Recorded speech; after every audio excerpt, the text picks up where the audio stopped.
Today we're going to make the easiest press-in baked graham cracker crust. It has a little bit of sweetness from some light brown sugar and a little bit of salt.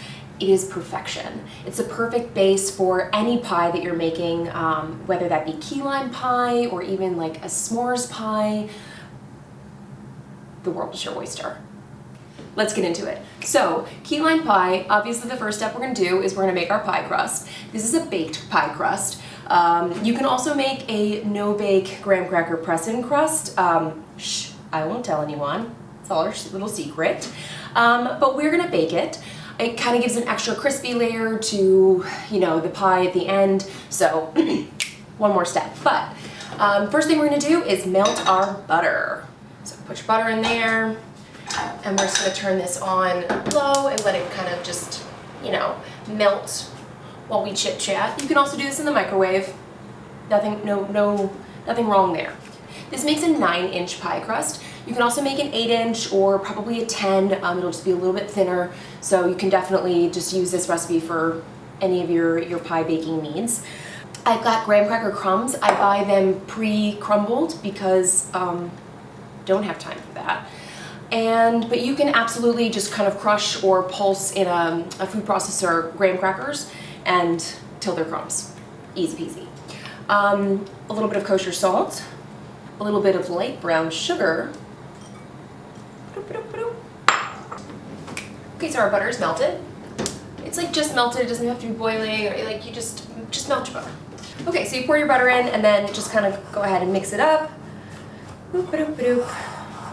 All we're doing is mixing to combine. It's going to make kind of a nice, like, wet, sandy texture, and then we're going to press it into our crust.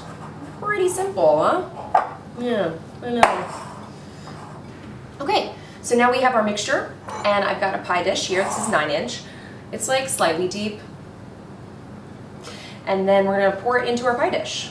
This makes like a nice, generously thick graham cracker crust. Like, nobody wants a sad, thin crust. No. Alright, so I like to, when I press my pies in, I like to kind of flatten it out, and then I go ahead and kind of push it out towards the sides like that. And that kind of creates your bottom, so that when you go around to make the top, you know, or the sides, you've got, you know, a nice firm base.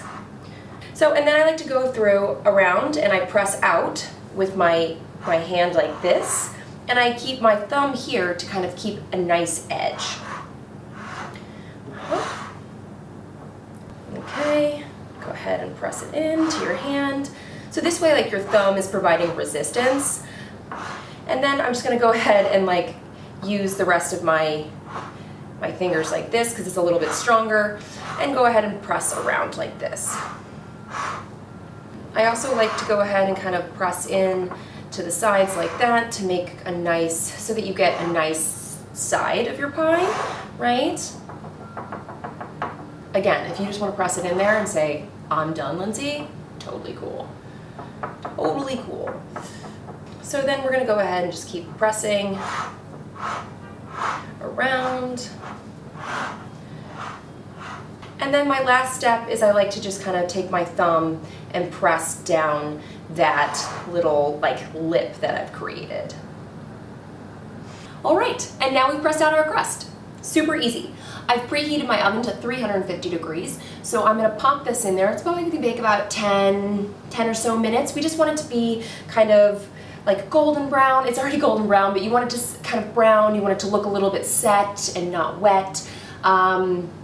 So we're gonna pop this in, and we'll check back. In she goes. Oh, she's so pretty. So that baked for about 10 minutes. It's perfect. You see how it got a little bit golden and it looks matte? Perfection. And that's it. That's all that it takes to make a press-in baked graham cracker crust. So easy. It is now ready for any sort of filling that you can imagine. Key lime pie, lemon meringue pie, s'mores pie, like literally the world is your oyster, and it starts right here. And all you have to do is kind of let it cool. Honestly, sometimes you don't even, like with key lime pie, you don't have to let that cool. You can pour it into a warm crust and nothing bad's gonna happen. So, but this is it. You can make this ahead of time and wrap it once it's cool and keep it at room temperature for probably about 5 days, and then make your pie then. So, hello summer.